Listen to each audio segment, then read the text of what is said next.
Hi everyone. Today I'm going to read you BBC News.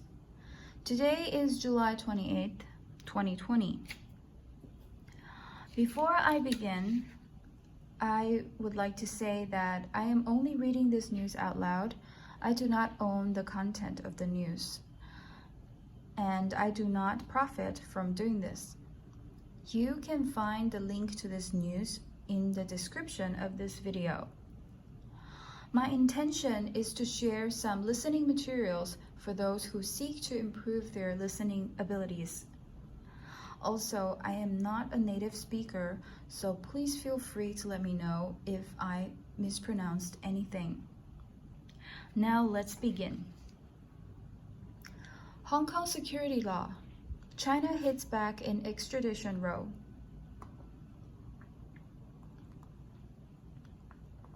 China has said Hong Kong will suspend extradition treaties with Britain, Canada, and Australia after they took similar steps over the territory's controversial new security law. The Foreign Ministry spokesman accused the countries of gross interference in China's internal affairs. New Zealand made the same move after the other three.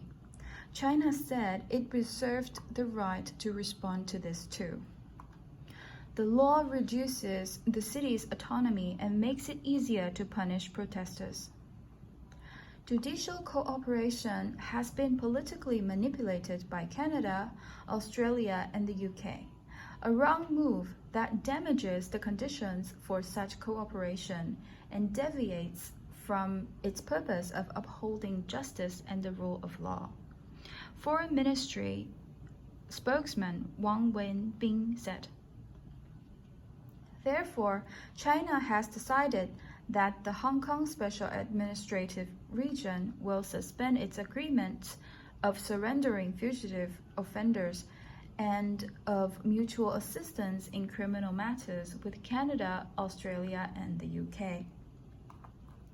The three countries, along with New Zealand and the US, are part of the so-called Five Eyes Intelligence Alliance.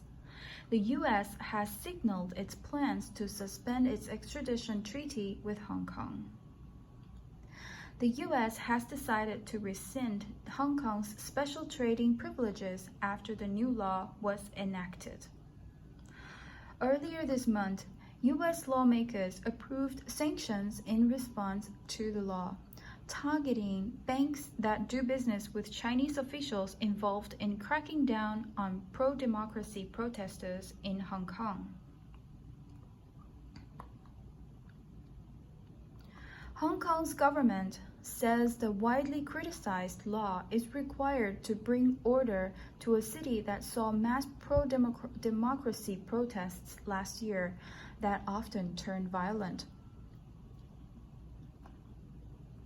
Announcing New Zealand's move, Foreign Affairs Minister Winston Peters said China had eroded rule of law principles, undermined the one country, two systems framework that underpins Hong Kong's unique status, and gone against commitments China made to the international community. Travel advice has also been updated to alert New Zealanders to risks presented by the law. Military and dual-use goods and technology exports from New Zealand to Hong Kong will now be treated in the same way as New Zealand treats such exports to China.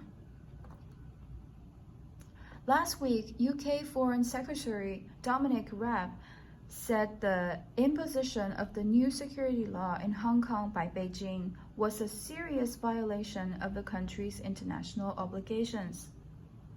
The UK and others fear the arrangement, which has been in place for more than 30 years, could see anyone extradited to Hong Kong being sent on to China.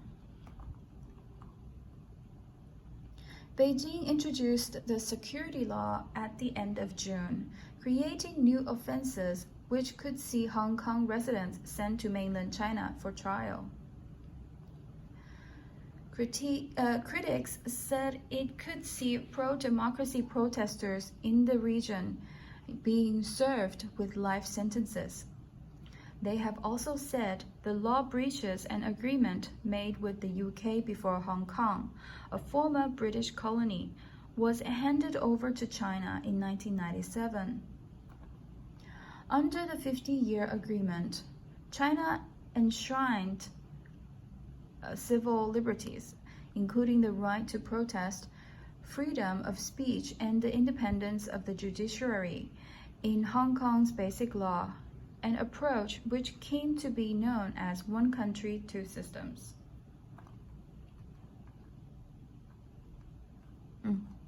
So this is the end of the news.